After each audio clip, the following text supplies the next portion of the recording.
भुज मुक्त विश्वविद्यालय अध्ययन केंद्र का होशंगाबाद जिले के सिवनी मालवा के शासकीय कुसुम महाविद्यालय में मंगलवार से शुभारंभ हुआ। शुभारंभ से पूर्व छात्राओं के द्वारा सरस्वती वंदना की गई। कार्यक्रम में मुख्य अतिथि विधायक प्रेम शंकर वर्मा रहे। उन्होंने कहा, निजी कॉलेजों की तुलना में आज भी छात्र छात्राओं का रुझान सरकारी कॉलेजों की तरफ है। ये अध्ययन केंद्र हमारे शहर और जिले की बहुत बड़ी उपलब्धि है। जरूरतमंद विद्यार्थियों के लिए भोज का ये अध्ययन केंद्र मील का पत्थर साबित होगा। विधायक ने कॉलेज परिसर साइकिल स्टैंड का भूमि पूजन व मशरूम उत्पादन केंद्र का भी शुभारंभ किया। भुज मुक्त अध्ययन केंद्र के क्षेत्रीय निदेशक डॉक्टर ओ.एन. चौबे, प्राचार्य नर्मदा महाविद्यालय होशंगाबाद ने कहा, इस केंद्र की स्थापना शहर और महाविद्यालय के लिए महत्वपूर्ण है। पूर्व में उच्च शिक्षा के लिए अध्ययन की दो ही पद्धतियाँ होती थी, नियमित एवं प्राइवेट, लेकिन जब से दूरस्थ शिक्षा की शुरुआत हुई तब से उच्च शिक्षा पाना सभी के लिए आसान हो गया है। दूरस्थ शिक्षा का सर्वप्रथम विचार दिल्ली विश्वविद्यालय को आया और उन्होंने सन 1962 में दूरस्थ शिक्षा केंद्र की स्थापना की। सन 1985 में इग्नू की स्थापना की। मध्य प्रदेश में उच्च शिक्षा को नई ऊंचाइयां देने के लिए भोपाल में विधानसभा में एक अधिनियम पारित कर 1991 में भुज मुक्त विवि की स्थापना की गई। इसका उद्देश्य प्रदेश के ग्रामीण और वंचित वर्ग को शिक्षा दिलाना था। अध्ययन केंद्र में ऑनलाइन प्रवेश के साथ ही सर्वप्रथम विवि द्वारा पाठ्यक्रम की सामग्री उपलब्ध कराई जाती है। इसके बाद जनवरी से अप्रैल तक प्रत्येक रविवार को विशेष कक्षाओं का संचालन होता है। इस अवसर पर शासकीय कुसुम महाविद्यालय प्राचार्य राजेश रघुवंशी, भुज मुक्त अध्ययन केंद्र समन्वयक doctor Mohan Gurjar, doctor Shweta Dhakar, doctor Rashmi Soni, doctor Jaya Kaitwas, doctor Anurag Pathak, doctor S K. Agarwal सहित समस्त महाविद्यालय के छात्र छात्राएं एवं स्टाफ उपस्थित रहा।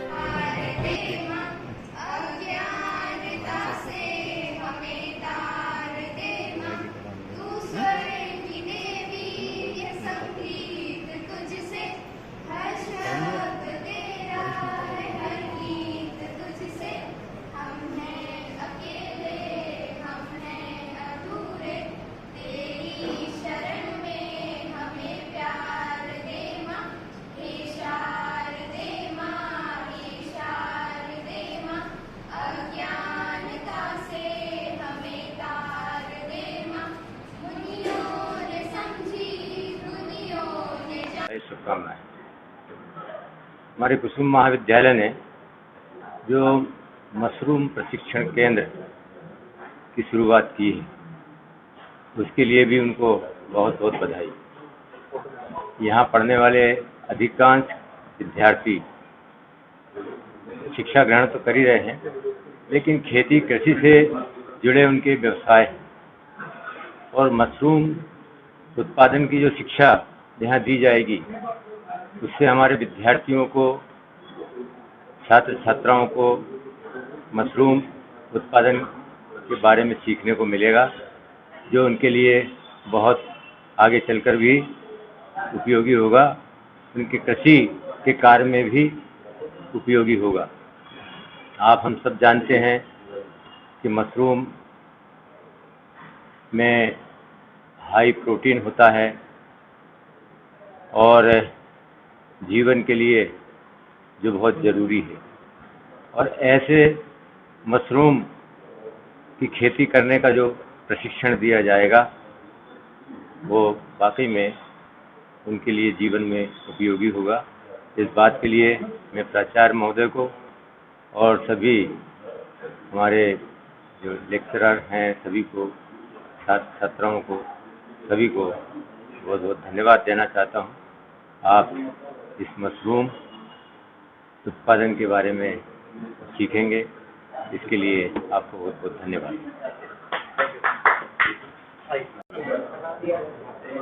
विधायक जी, सिवनी मालवा कॉलेज को आज कई सौगातें मिली है, खाते जो है चालू हो गई है, मशरूम केस भी चालू हो गया है, तो किस तरीके से देखते हैं, क्या लाभ मिल रहे हैं? बहुत अच्छी बात है। यहाँ पे भुज मुक्त विश्वविद्यालय का की क्लासेज, यहाँ पे ग्रेजुएशन की, पोस्ट ग्रेजुएशन की सभी विषयों में यहाँ चालू की गई, और मशरूम की खेती के लिए मशरूम का प्रशिक्षण भी शुरू हो रहा है, ये भी बहुत अच्छी बात है। ये सब हमारी सरकार की सोच का परिणाम है कि किस प्रकार से हम शिक्षा को रोजगार उन्मुखी बनाएं। कॉलेज से डिग्री हासिल करने के बाद चाहे वो बीए, बीएससी या एमए, एमकॉम, एमएससी करके जब विद्यार्थी कॉलेज छोड़ता है तो उसको कॉलेज छोड़ने के तुरंत बाद कोई नौकरी नहीं लग जाती। ऐसी स्थिति में क्योंकि ये 80% खेती का क्षेत्र है और जो भी विद्यार्थी यहाँ से पढ़ के डिग्री हासिल करके जाएगा तो वो अपने घर में खेती में मशरूम की खेती कर सकेगा, वर्मी कंपोस्ट खाद बना सकेगा और भी दूसरे विषय में यहाँ पर ट्रेनिंग दी जाएगी, कोई हार्डवेयर की और जो भी। तो इस प्रकार से जो हमारी मध्य प्रदेश सरकार का, माननीय मुख्यमंत्री शिवराज सिंह जी चौहान का, माननीय प्रधानमंत्री जी का जो लक्ष्य है कि लोगों की इनकम कैसी बढ़ाई जाए, शिक्षा रोजगार उन्मुखी कैसी हो, इस क्षेत्र में ये बहुत बड़ा कदम है और निश्चित रूप से इससे विद्यार्थियों का बहुत लाभ होगा और कॉलेज छोड़ने के बाद भी वो अपने घर में कुछ काम कर सकेंगे। कॉलेज में कई और ऐसी चीज़ें हैं जो जैसे गर्ल्स कॉलेज का अभी भवन के लिए मांग चल रही है या कॉलेज में देखिए स्कॉलरशिप वगैरह की डिमांड चल रही है, तो उसके लिए क्या प्रयास किए जाएंगे आपकी तरफ से? गर्ल्स कॉलेज के लिए भी ये बहुत बड़ी उपलब्धि है। माननीय मुख्यमंत्री जी के द्वारा जो घोषणा की गई थी वो कॉलेज खुल गया है और उसके लिए जो भवन की आवश्यकता थी वो भवन के लिए भी 5 करोड़ की राशि स्वीकृत हो चुकी है। तो अब केवल वो जमीन की प्रक्रिया चल रही है, उसमें ज़मीन जल्दी से जल्दी हमको हासिल करना है। जो कृषि फार्म, बीज निगम का कृषि फार्म है उसमें बहुत उपयुक्त जगह है, पहले भी वहाँ ऑलरेडी सेंट्रल स्कूल चल रहा है, तो उसके लिए हमने मांग की है। जैसे हमको ज़मीन मिलेगी वैसे कॉलेज निर्माण का काम शुरू हो जाएगा। डोरिया में और यहाँ का दोनों कॉलेज एक साथ स्वीकृत हुए थे, क्योंकि वहाँ जगह उपलब्ध थी, इसलिए वहाँ तो टेंडर ही हो चुके और काम ही शुरू हो गया। और जहाँ जैसे ही जगह हमको मिलती है वैसे यहाँ कॉलेज निर्माण का काम शुरू हो जाएगा।